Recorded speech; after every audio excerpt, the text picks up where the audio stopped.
Hello friends, आप सभी का एक बार फिर से स्वागत है गुरुकुल एजुकेशन क्लासेस पर। दोस्तों, आज हम करने वाले हैं क्वाड्रेटिक इक्वेशंस यानी कि द्विघात समीकरण। डेफिनेशंस के ऊपर सबसे पहले जाऊंगा मैं। और चलो, मैं शुरू करने से पहले फिर कहूंगा, चैनल को सब्सक्राइब नहीं किया है तो प्लीज़ सब्सक्राइब कर लीजिए, लाइक भी कर दिया करो, शेयर भी कर दिया करो। शुरू करते हैं द्विघात समीकरण। जैसा कि बोर्ड पे दिख रहा होगा, देखो, द्विघात का क्या मतलब है, हमारी जो परिभाषा कह सकते हैं हम, परिभाषा इसकी क्या है। देखो, एक आपने कुछ एक परीक्षाओं में, सभी में मैंने नहीं देखा है, लेकिन कुछ एक परीक्षाओं में घात के बारे में पूछा गया था कि बताइए कि दिए गए समीकरण की घात क्या है। तो घात कैसे बताते हैं, उसके अंदर वेरिएबल एक ही रहेगा। वेरिएबल या तो एक्स रहेगा या वाई रहेगा या जेड रहेगा या something A B C D कुछ भी हो सकता है, लेकिन एक ही रहेगा। मैं एक छोटा सा उदाहरण इस टॉपिक से थोड़ा सा हटके ले लेता हूं।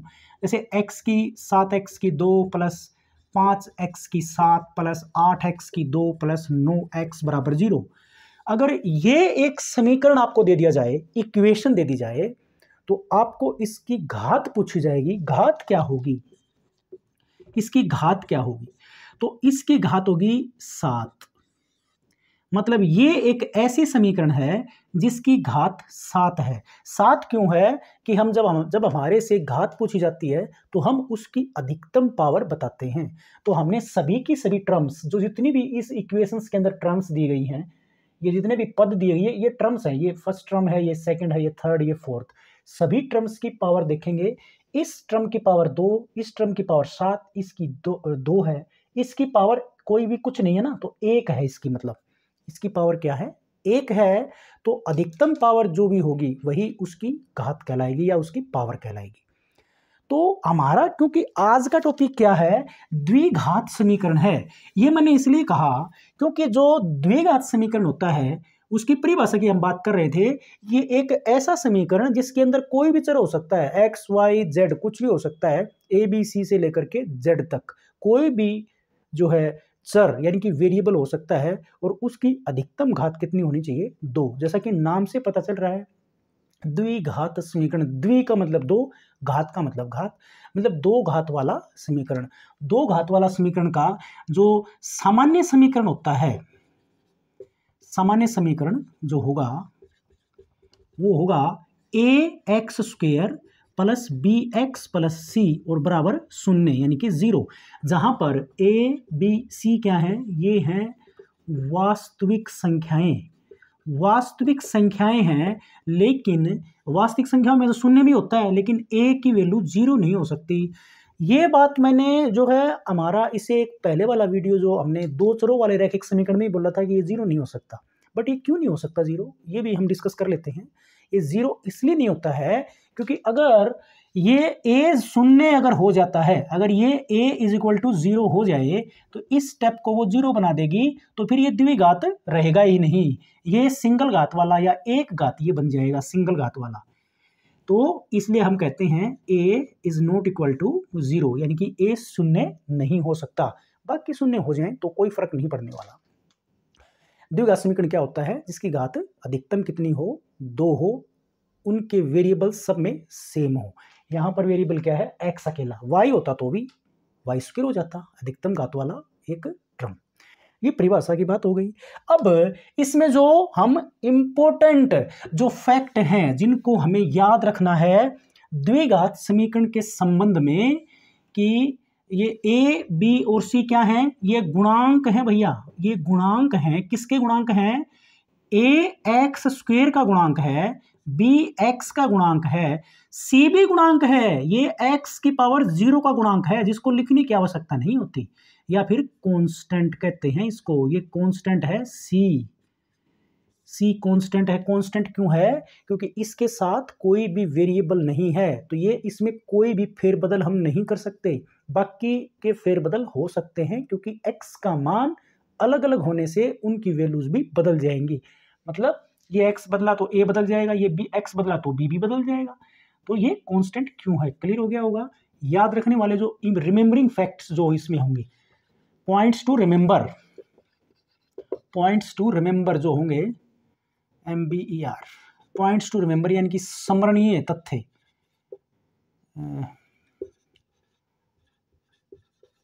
जो तथ्य होंगे वो क्या हैं। एक तो होता है भैया इसमें डी ज्ञात करना। डी को इंग्लिश में कहते हैं डिस्क्रिमिनेंट यानी कि विविक्त कर कहते हैं। विविक्त कर, कई बार विविक्त कर निकालना भी पूछ लेते हैं, इसलिए याद रख लेना इस चीज को।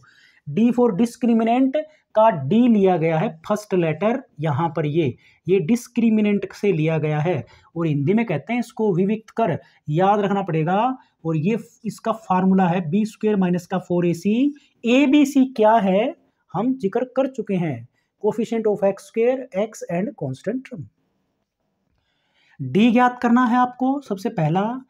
दूसरा, अब जितने भी इसके मूल होंगे, देखिए मूल ज्ञात करना मतलब हमारी जो कोई भी द्विघात समीकरण दी जाएगी a x square plus b x plus c में चेंजेस कहाँ करने आएंगे, जितने भी हमारे द्विघात समीकरण बनेंगे उनमें ए बी और सी में ही चेंजेस आते हैं और कहीं कुछ चेंजेस नहीं आता।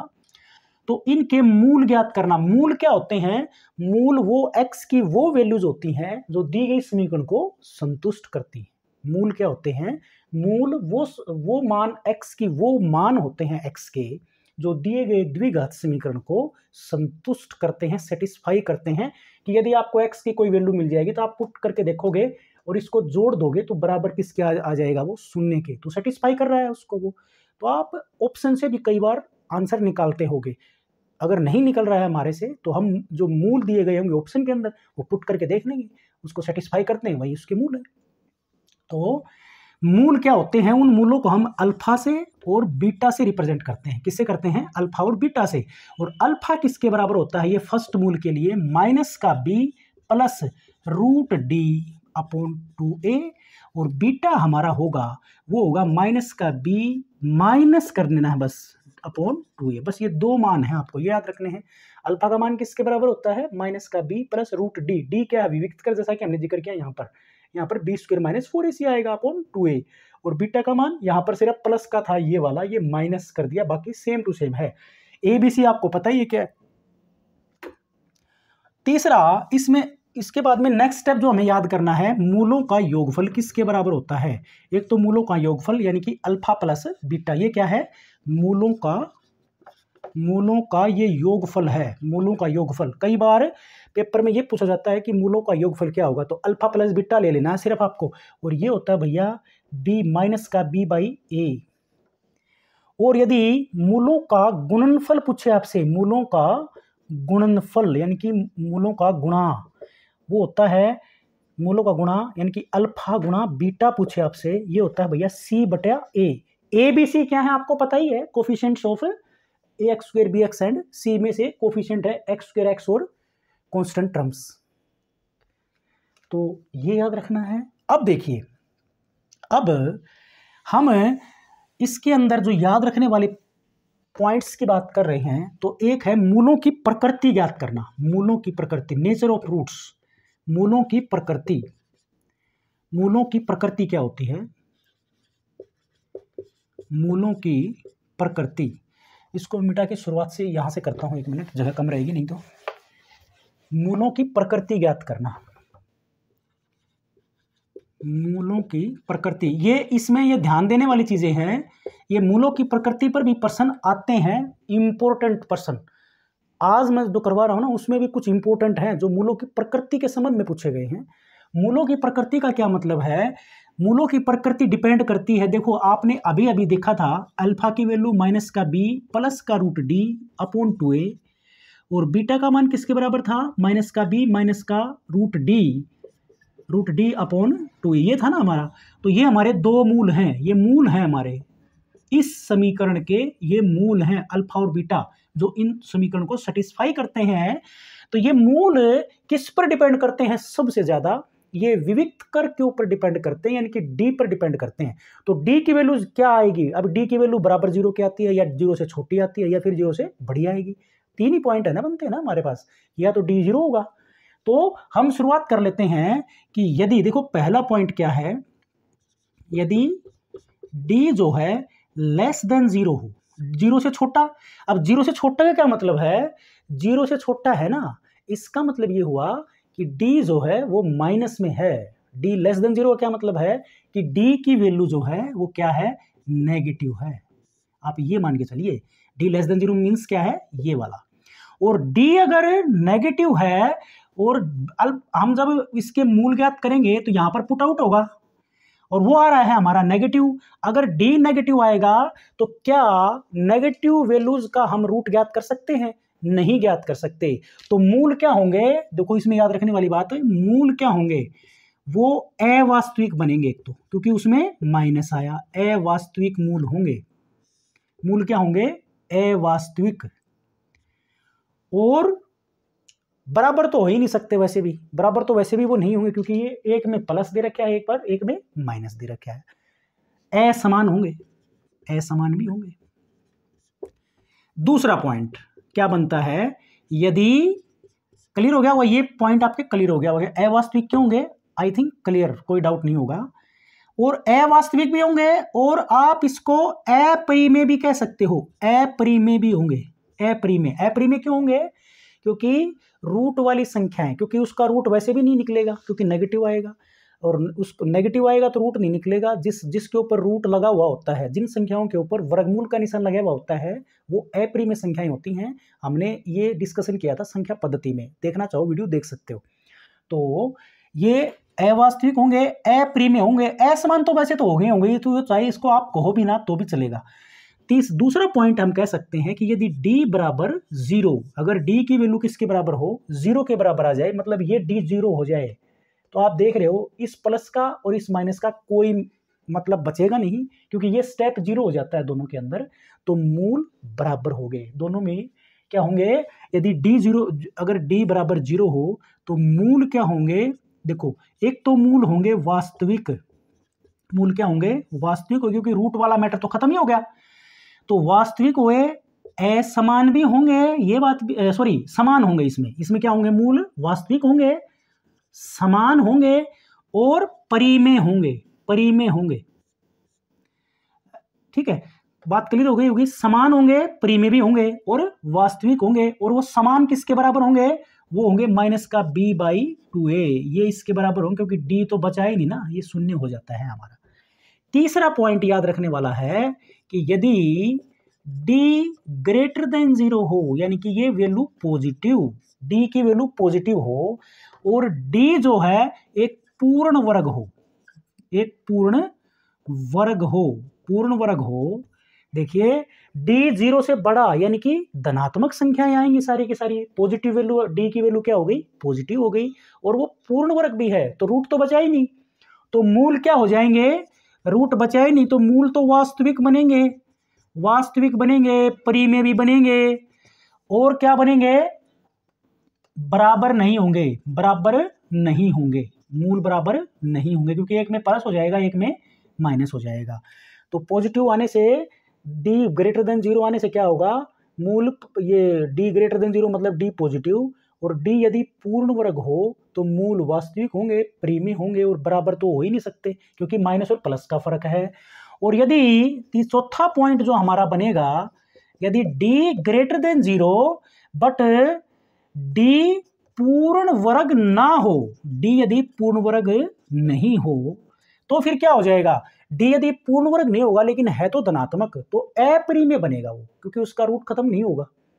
यदि तो क्या होगा, इसका मूल वास्तविक तो होंगे, वास्तविक तो होंगे लेकिन अपरिमेय होंगे, अपरिमेय।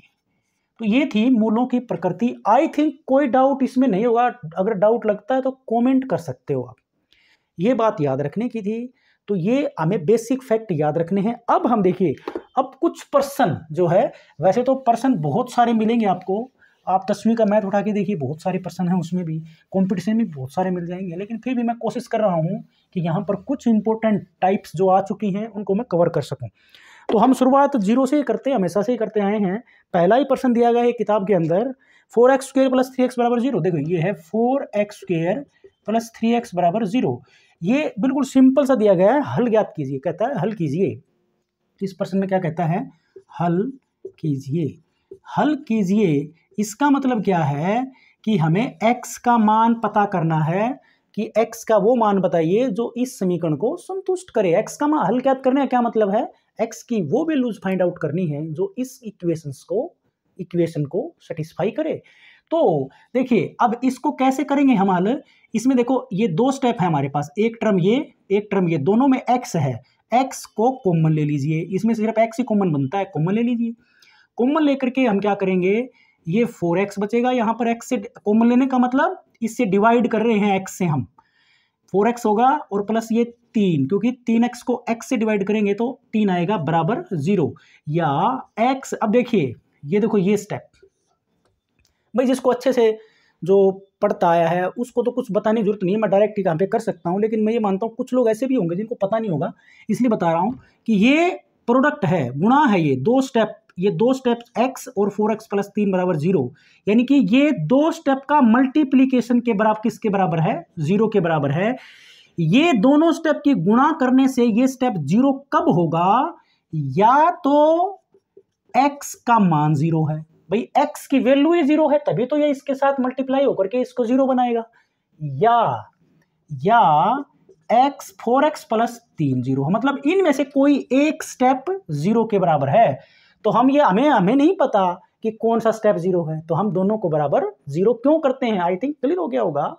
तो यहां से तो x की वैल्यू पहले से 0 आ गई, और यहां से x की वैल्यू क्या आएगी, -3/4। तो ये हल है इसके, x बराबर 0 एंड x बराबर -3/4। इसके हल क्या है, x बराबर 0 और x बराबर -3/4। और एक थोड़ा सा आसान लेके देखते हैं, ये तो हो गया हमारा। नेक्स्ट क्वेश्चन है कि 2x माइनस का 5 और 3x जमा का 4 बराबर 0, इसका हल ज्ञात करना है। तो हल ज्ञात करना, इसमें पहले से इसमें कुछ करना ही नहीं है, सिर्फ और सिर्फ क्या करना है, देखो कुछ भी कॉमन नहीं है, पहले से ही हमें टू टर्म्स का मल्टीप्लीकेशन इज इक्वल टू 0, यानी कि एक टर्म ये फर्स्ट वाली, सेकंड टर्म ये है, इनकी गुणा किसके बराबर है, 0 के बराबर। तो या तो 2x माइनस का 5 इज इक्वल टू 0 है, या फिर 3x plus 4 is equal to 0 है। तो यहां से तो x की वैल्यू फाइंड आउट करोगे आप, तो देखो 2x बराबर 5 हो जाएगा ना, ये इस तरफ जाके प्लस का हो गया, x की वैल्यू किसके बराबर आएगी, ये मल्टीप्लाई में है तो 5 के भाग में चला जाएगा, तो ये स्टेप बन जाता है x की वैल्यू 5/2।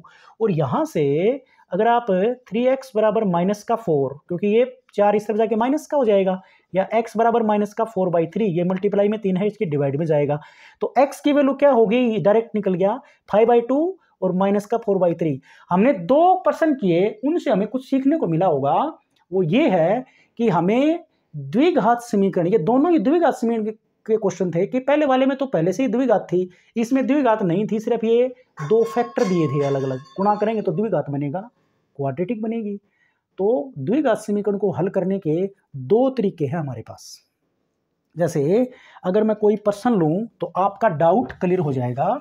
जैसे कि एक प्रश्न दिया है, नेक्स्ट प्रश्न है 6x² माइनस का 5x और -6 बराबर 0 को हल कीजिए। प्रश्न ये है, को हल कीजिए, इसको हल करना है भैया। इसको हल करने का क्या तरीका है हमारे पास कि हम इस क्वाड्रेटिक इक्वेशन के, यानी कि द्विघात समीकरण है ना ये, इस द्विघात समीकरण के क्या करें, हम फैक्टर करें, यानी कि गुणनखंड करें। और गुणनखंड करने का क्या तरीका है, जैसे मैंने 2 प्रश्न करवाए तो पहले वाले प्रश्न में कॉमन लेने से गुणनखंड बन गए, उसके x कॉमन ले लिया था, दूसरे वाले में पहले से गुणनखंड दिए गए थे, तो हमने डायरेक्ट 0 के बराबर अलग अलग पुट किया और x का मान निकाल लिया। बट यहां पर ऐसा कुछ नहीं है, एक द्विघात समीकरण जैसा कि हमारा टॉपिक है उसके ऊपर यह प्रश्न दिया गया है कि इसका हल ज्ञात कीजिए, मतलब x के वो मान ज्ञात करने हैं, एक आए कि दो आए, जो कि दी गई इस क्वाड्रेटिक इक्वेशन यानी कि द्विघात समीकरण को सेटिस्फाई करे। और उसको निकालने के दो ही तरीके हैं, एक तो अल्फा और बीटा से निकाल सकते हो। अल्फा का मान क्या था, माइनस का b प्लस का √d/2a, और बीटा का मान क्या था, माइनस का b माइनस √d/2a, ये था ना। वो थोड़ा सा ना अजीब सा है, वो थोड़ा कंफ्यूज करता है आपको। आसान तरीका क्या है क्वाड्रेटिक इक्वेशन को हल करने का, कि आप इस मध्य पद के 2 भाग करिए, मध्य पद को 2 भागों में बांट करके उसके फैक्टर बना लीजिए, सबसे आसान तरीका। और सबसे इसको करना कैसे है कि देखिए, ऐसी 2 संख्याएं बताइए जिनका जोड़, 2 संख्या जिनका जोड़ किसके बराबर हो। देखिए ये माइनस को साथ में लेना है, अगर प्लस का होता तो प्लस भी मानना पड़ता हमें, यहाँ पर -5 है।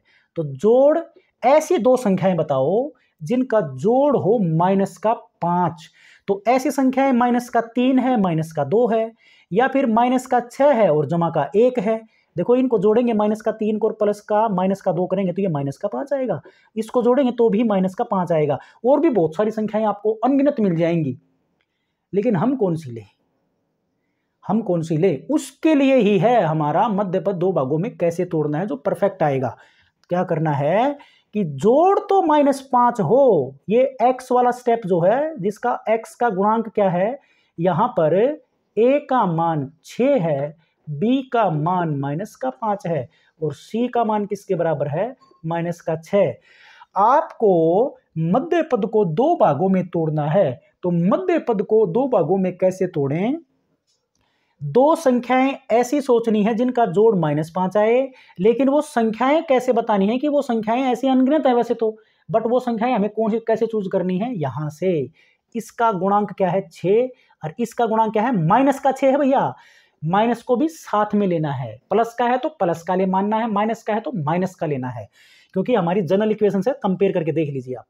तो आपको क्या करना है, ए की और सी की गुणा करनी है, मतलब ए गुणा में सी याद करिए, मतलब x² के गुणांक की और कांस्टेंट टर्म की गुणा करनी है, और वो किसके बराबर आएगी, a 6 है हमारा, c हमारा -6 है, तो ये -36 आएगा ना, -36। तो ऐसी दो संख्याएं बताइए जिनकी गुणा किसके बराबर हो, -36 के, बट उनको जोड़ें तो -5 आए। ये है इसके मध्य पद को दो भागों में तोड़ने का तरीका। प्रथम पद का गुणांक और अंतिम कांस्टेंट टर्म का गुणांक जो है उनकी गुणा करके देखो। पहले सबसे पहला काम ये है आपका, जब आप किसी भी द्विघात समीकरण को हल करते हो, उसके यानी कि फैक्टर करते हो या गुणनखंड करते हो, तो प्रथम पद का गुणांक और अंतिम पद के गुणांक की यानी कि ए और सी की गुणा करनी है। और ए और सी की गुणा कितनी आई, माइनस का ये साथ लेना है, अगर ये यहां पर भी माइनस होता तो हम -6 और गुणा में -6 करते, तो गुणा कितनी आई, -36 आई, क्योंकि ये जमा का है ये घटा का है, तो एक जमा का एक घटा का गुणा करेंगे तो -36 आएगा। तो यदि इनकी गुणा करेंगे तो आया हमारा -36, और हमारा मध्य पद क्या है, यानी कि b क्या है, -5 है, b -5 है। तो हमें क्या करना है, दो संख्याएं ऐसी लेनी है, दो संख्या ऐसी हों जिनका गुणा तो आए -36 और उन्हीं संख्याओं का जोड़ आए ये -5। और ऐसी संख्याएं देखो, 9 को 4 से गुणा करेंगे तो 36 तो आएगा, लेकिन हमें माइनस का चाहिए। अब माइनस का इनमें से एक लेना पड़ेगा, बट हमें -5 चाहिए जोड़ उनका, तो बड़ी वाली संख्या माइनस की लेनी पड़ेगी। तो वो दो संख्याएं हैं -9 और +4।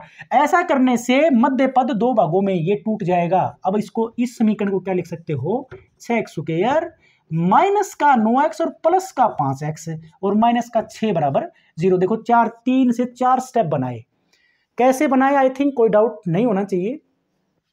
अब आपको कोई भी दो स्टेप इकट्ठे कर लो, कोई भी दो कर सकते हो आप, कोई दिक्कत नहीं है। आपने ये दो ले लिया, कोई दिक्कत नहीं। इन दोनों में कॉमन देखो क्या है, इन दोनों में कॉमन है भैया 3x, क्योंकि 3x से भाग ये भी जाएगा और ये भी जाएगा। 3x से इसको भाग करेंगे तो 3 से, तो 3 दूनी 2 आ गया ये, और 1x से इसका स्क्वायर कट जाएगा तो 2x, और यहाँ पर ये माइनस, क्योंकि ये तो प्लस का है तो माइनस ही रहेगा। 3 तिया 9 और x से x कट गया। और अब इनकी बारी आती है, इनमें एक कुछ भी कॉमन नहीं है तो एक कॉमन है, इसमें एक है। अगर कुछ भी कॉमन नहीं आ रहा ना, इसमें कुछ भी कॉमन नहीं है कि इन दोनों को भाग दे इसके कोई ऐसी संख्या, तो एक से तो भाग जाएंगे ही जाएंगे, तो एक कॉमन, और 5x - 6 बराबर 0। अब ऐसा हमने जो है 5x - 6 बराबर 0, ये स्टेप तो सेम तो नहीं आया। देखिए अब ऐसा करने से ना क्या हुआ कि ये वाला स्टेप सेम नहीं हुआ, तो हम क्या कर लेते हैं कि 9 चौके 36, हाँ ये गलती थी ना, ये 4 था भैया, सॉरी ये 4 था ना, ये गलती इसलिए गलती हुई है, ये 4 था, 9 -9 और प्लस का 4 था, तो इसमें से 3x कॉमन, तो ये कितना आया था 2x और -3 आया था ना यहाँ पर, ये मैं भी कंफ्यूज हो गया था क्या हो गया।